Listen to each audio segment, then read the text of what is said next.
कि बिहार में एसआईआर का पहला ड्राफ्ट जारी कर दिया गया है और इस पहले ड्राफ्ट ने सियासी तापमान को बढ़ा दिया। चुनावी मौसम के बीच आई इस रिपोर्ट ने सत्ता और विपक्ष दोनों को आमने सामने लाकर खड़ा कर दिया है। दिल्ली से लेकर पटना तक, संसद से सड़क तक एसआईआर रिपोर्ट पर घमासान मचा हुआ है। रिपोर्ट देखिएगा।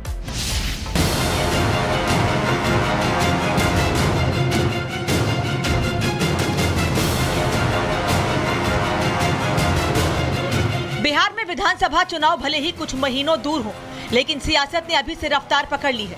चुनाव के मद्देनजर महीने भर चली एसआईआर प्रक्रिया पूरे करने के बाद राज्य के लिए वोटर लिस्ट का पहला ड्राफ्ट जारी हो गया है और एसआईआर रिपोर्ट के पहले ड्राफ्ट ने पूरे राजनीतिक माहौल को गरमा दिया है। दिल्ली से पटना तक, संसद से सड़क तक इस रिपोर्ट को लेकर घमासान मचा हुआ है। पक्ष और विपक्ष आमने सामने है। चुनाव आयोग ने राजनीतिक दलों को ड्राफ्ट की कॉपी सौंप दी है। इसमें राज्य की सभी 243 विधानसभा की 90,817 पोलिंग स्टेशन का डेटा शामिल है। वहीं ड्राफ्ट आने के बाद सत्ताधारी दल जहां रिपोर्ट को सामाजिक न्याय की दिशा में बड़ा कदम बता रहे हैं, तो विपक्ष इसे राजनीति से प्रेरित और वोट बैंक साधने वाला हथकंडा करार दे रही है। एसआईआर में जो हाउस टू हाउस सर्वे हुआ है, उन लोगों का नाम काटा गया है जिनका नाम, जिनकी मृत्यु हो गई या जो परमानेंट शिफ्ट कर गए या जिनका नाम एक जगह से ज़्यादा है। और दूसरी बात जो सबसे इम्पोर्टेंट है वो है कि आज से 1 महीने का समय दिया। आपको लगता है किसी का नाम गलत कट गया है, सुधार करवा लेते। ये काम तो इलेक्शन कमीशन का ही करना है, दूसरा कौन करेगा। जो लोग हल्ला कर रहे हैं, बिहार में कोई असर है क्या इस बात का? सरकार क्यों हठधर्मिता पाले हुए है? करोड़ों मतदाताओं के नाम काटे जा रहे हैं और जनता परेशान है। चुनाव परिणाम प्रभावित करके लोकतंत्र की हत्या करने की साजिश की जा रही है। विपक्षी गण सांसद आज 1 सप्ताह से ज्यादा समय हो गया इसकी डिमांड कर रहे हैं। एसआईआर वापस लेने की डिमांड की जा रही है। सिर्फ बिहार ही नहीं, दिल्ली की सियासत में भी इस रिपोर्ट की गूंज सुनाई दे रही है। संसद के दोनों सदनों में लगातार हंगामा हो रहा है। तो बिहार की एसआईआर रिपोर्ट सियासत का नया केंद्र बन गई है। आगे ये रिपोर्ट क्या गुल खिलाएगी, ये आने वाले दिनों में तय होगा। लेकिन इतना तय है कि इसके इर्द गिर्द अब चुनावी बिसात बिछाई जा चुकी है। Bureau report, Republic Bharat. इधर राहुल गांधी के एटम बम वाले बयान पर बीजेपी सांसद संबित पात्रा ने भी आरोप लगाए हैं कांग्रेस पर। सुनिए क्या कह रहे हैं वो। राहुल गांधी जी जो धमकी भरे अंदाज में कह रहे हैं वो आज से नहीं कह रहे हैं, वो धमकी भरे अंदाज में आरंभ से ही कह रहे हैं। याद करिए, आप और हम तो जनता हैं। उन्होंने तो किसी को नहीं छोड़ा है जी। उन्होंने आर्मी चीफ को सड़क का गुंडा कह दिया है। उन्होंने माननीय प्रधानमंत्री जी के लिए सदन में खड़े होकर कहा कि एक दिन तुम्हें लाठी से मारा जाएगा। और धमकी भरे अंदाज, राहुल गांधी नॉर्मल अंदाज में कब बात करते हैं ये मुझे बताइए। एक हाथ में, एक पॉकेट में हाथ डाल करके हमेशा धमकी भरे अंदाज में ही बात करते हैं।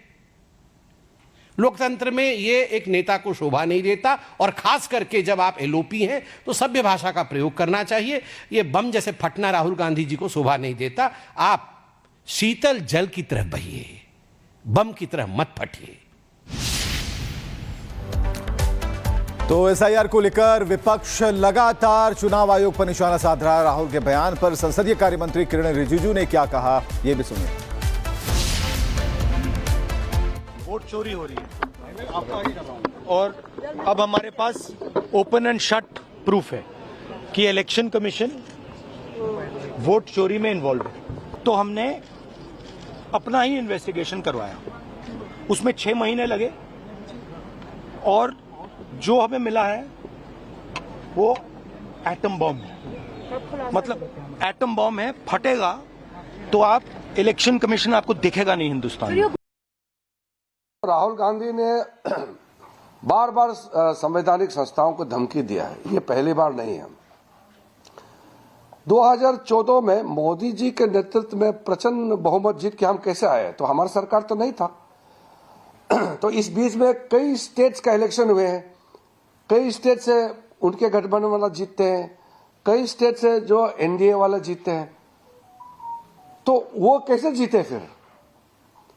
एक केरल में, तमिलनाडु में, कर्नाटका में, तेलंगाना में, पंजाब में, हिमाचल में, पश्चिम बंगाल में कैसे जीते वो लोग? क्या बात करते हैं? वो जब जीतते हैं तो सब कुछ चंगा है, और जब हार जाते हैं तो वो इलेक्शन कमीशन के सर पे वो लोग फोड़ देते हैं। ये लोकतंत्र को कमजोर करने के लिए जो षड्यंत्र रचा रहे हैं, उसमें बहुत बड़ा मुझे ये खेल दिखाई देता है, बार बार संवैधानिक संस्था को अटैक करना। जुडिशरी में जब उनके पक्ष में निर्णय नहीं होता है तो खुलेआम वो कहते हैं कि वो सुप्रीम कोर्ट को विश्वास करना छोड़ दिया बोलता है। अब जब इसका पक्ष में निर्णय नहीं आता है चुनाव, फिर बोलता है कि इलेक्शन कमीशन जो है वो चोरी करता है।